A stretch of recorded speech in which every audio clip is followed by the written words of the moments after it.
Challenge cricket association of India के द्वारा दीपक Lohia memorial दिव्यांग ट्रॉफी पिंक बॉल T20 मुकाबले का शुभारंभ भिवानी लोकसभा सांसद चौधरी धर्मवीर सिंह ने किया। इस अवसर पर उन्होंने कहा कि PCCAI दिव्यांग खिलाड़ियों को विश्व स्तर पर पहचान दे रही है। किसी खेल में हिस्सा लेकर जब वो आगे बढ़ेगा तो उसका शारीरिक तौर पर भी मानसिक तौर पर भी जब वो तंदुरुस्त होगा तो ये मान के चलिए कि आधे से ज़्यादा बीमारियां और उसका दिमाग भी हर क्षेत्र में ज़्यादा चलेगा। इसलिए शरीर का हष्ट पुष्ट होना और वो केवल खेलों के माध्यम से ही संभव है। इसलिए माननीय प्रधानमंत्री जी की बार बार यही सोच है कि बच्चे स्कूल से लेकर बुढ़ापे तक हम सभी खेलों में हिस्सा लें। सर, ये पहला कप है दीपक लोहिया। देखो, मैं तो इनको बधाई देता हूँ इस प्रकार की सोच जो ये लेके आए हैं।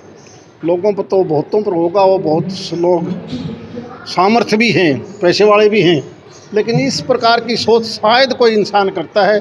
इसलिए सुरेंद्र लोहिया को भी मैं सारी बातों को देखते हुए कि आप जो अपना समय परिवार की बजाय इन खिलाड़ियों के बीच में लगाते हो, ऊपर वाला भगवान आपको और ज़्यादा ताकत देगा।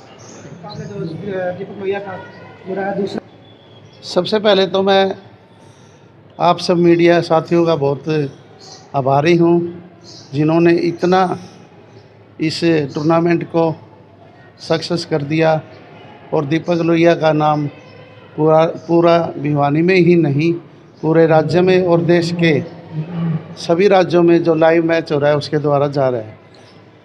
दूसरी बात मैं कह रहा हूँ कि इतना कम समय हमें मिला था, घर की परिस्थितियाँ भी अच्छी नहीं थी, फिर भी हमने ये टूर्नामेंट कामयाब किया।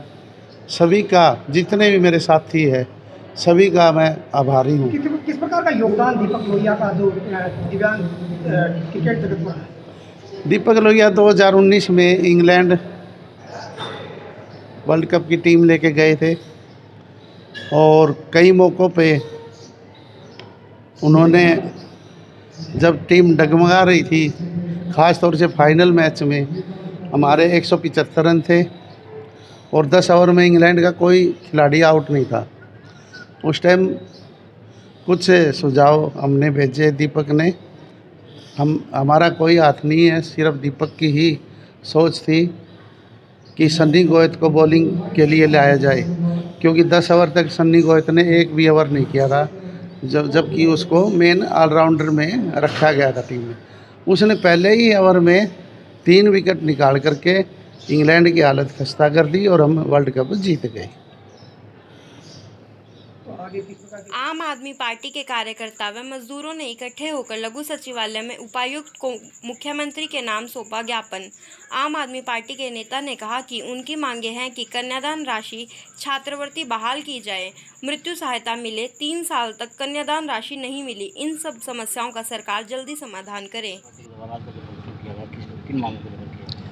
आम आदमी पार्टी के कार्यकर्ता और भिवानी जिला के मजदूर जो है आज नेहरू पार्क, हुड्डा पार्क में इकट्ठे हुए थे और डीसी साहब को हमने मुख्यमंत्री के नाम ज्ञापन दिया है। और ज्ञापन में ये है कि मजदूर जो दर दर की ठोकरें खा रहा है, कन्यादान राशि है वो सरकार हड़प रही है और फैमिली आईडी के आड़ में लाखों मजदूरों के पैसे है न खाए जा चुके हैं।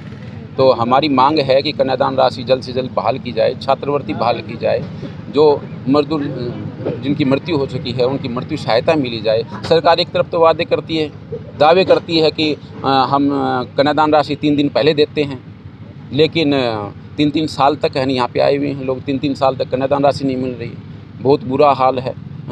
तो हमारी सरकार से मांग है कि जल्द से जल्द इसका निपटारा किया जाए। दिल्ली की तर्ज पे, दिल्ली में जैसे मज़दूरों के लिए फ्री बस की सुविधा है, हमारी मांग है कि हरियाणा सरकार भी ऐसा करे। दिल्ली सरकार 600 करोड़ के लगभग हर साल मज़दूरों को सहायता राशि के रूप में वितरित करती है, जबकि हरियाणा सरकार के पास किसी बजट की कमी नहीं है और न ही हरियाणा सरकार का पैसा होता, मज़दूरों का खुद का पैसा होता है। अगर प्रत्येक मज़दूर को 5 लाख भी सरकार दे दे तो भी सरकार के पास बहुत पैसा बच जाएगा। तो जल्द से जल्द है ना, हम हरियाणा सरकार से मांग करते हैं कन्यादान राशि दी जाए, ताकि जिन मज़दूरों ने शादी में पैसे उठा रखे हैं ब्याज पे, तो उनको पैसा लौटाया जा सके। ये है। को आप डी साहब से मिले, डी साहब को हमने जो ज्ञापन दिया है तो डी साहब के माध्यम से हमें ये आश्वासन दिया गया कि आपकी जो मांगे हैं वो हम मुख्यमंत्री महोदय के पास पहुंचाएंगे और जल्द से जल्द है ना आपकी पूरी जो मांगे हैं पूरी होंगी, ये हमें आशा देके भेजा गया है। मजदूरों की जो मांग देखिए सरकार जो बजट जो होता है मज़दूरों का, उनके खाने के आड़ में जैसे पहले मज़दूर यूनियनों के पास अथॉरिटी होती थी, कोई भी वर्कर जाके उसमें है ना वेरिफिकेशन एक सर्टिफिकेट होता है 90 दिन का वर्क स्लिप का, तो यूनियन वर्क स्लिप को वेरिफिकेशन कर देती थी, मज़दूरों को धक्के खाने की आवश्यकता नहीं थी। लेकिन आज जो है वो है ना कहीं पटवारी के पास जाओ, कहीं सेक्रेटरी के पास जाओ, वो यही कहते हैं कि हमारे पास कोई अथॉरिटी नहीं है, हम कैसे साइन नहीं करें। तो ये है, ये टोटल फेलियर है सरकार का। और इसके आड़ में है ना सरकार ये जो भी पैसा है करीबन 5-6 हज़ार करोड़ रुपए पड़े हैं सरकार में, उनको है ना गबन करने का एक सोची समझी साजिश है।